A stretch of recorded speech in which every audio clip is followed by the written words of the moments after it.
Précédemment dans le Cloud Journal.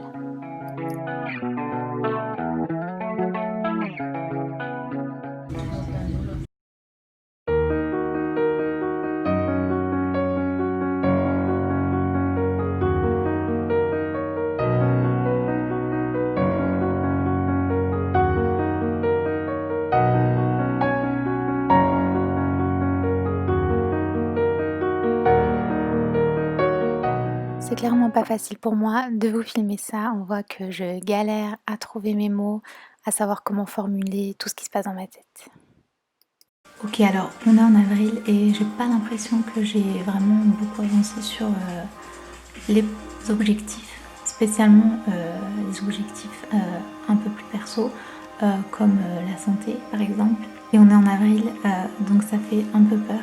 3 mois complets en 2019 et j'ai pas vraiment avancé. À part le projet en février où je suis partie, j'ai un petit peu avancé sur le projet d'écriture du livre, mais même mes projets actuels comme YouTube, j'ai très peu posté.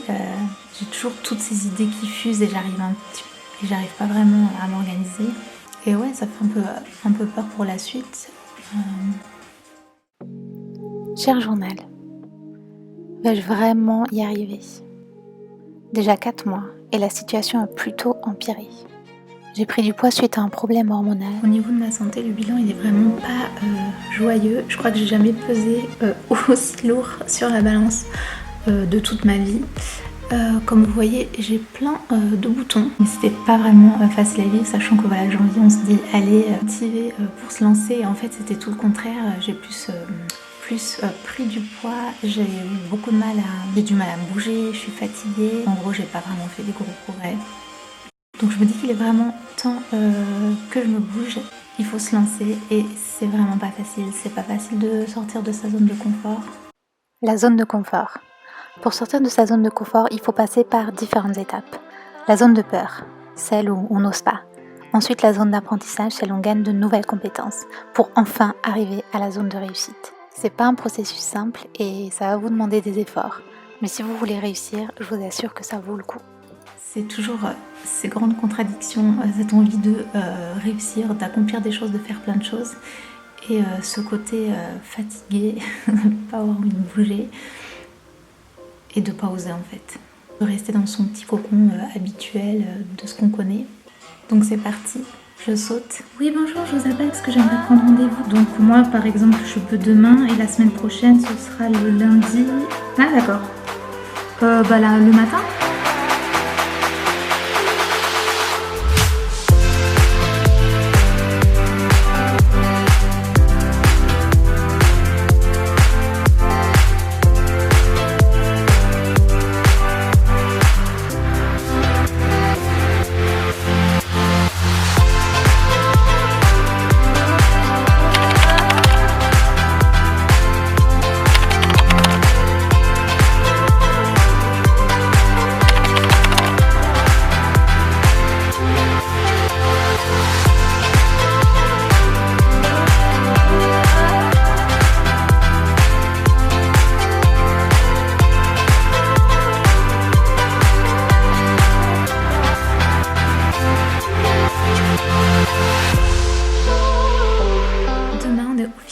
En mai, donc ça fait déjà 4 mois en 2019 et c'est un peu stressant. Et donc pour être tout à fait honnête, j'ai vraiment eu envie d'arrêter tout ça. Je pense pas vraiment que je puisse réussir tous les objectifs que je me suis fixés, que ce soit au niveau de la santé, de se reprendre un peu en main ou tous les autres objectifs. Sachant que je travaille à temps plein maintenant. Ça me laisse peu de temps pour YouTube, pour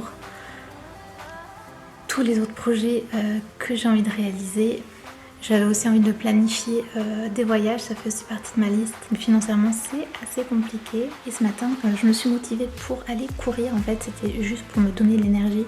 Je suis tellement fatiguée que voilà, je me suis dit, le fait de courir, ça va me redonner de l'énergie. Enfin, j'espérais. Et c'était génial. Et j'ai même un écureuil qui est venu me voir tout près de moi, qui est resté assez longtemps à côté de moi Et c'est assez drôle, ça fait plus de 2 ans que je vis ici et j'ai jamais vu d'écureuil. Du coup c'était comme un petit signe et ouais, c'était super mignon. Le repas, j'essaye aussi de faire des choix plus sains, de faire mes courses plus intelligemment, d'acheter plus de légumes et de fruits.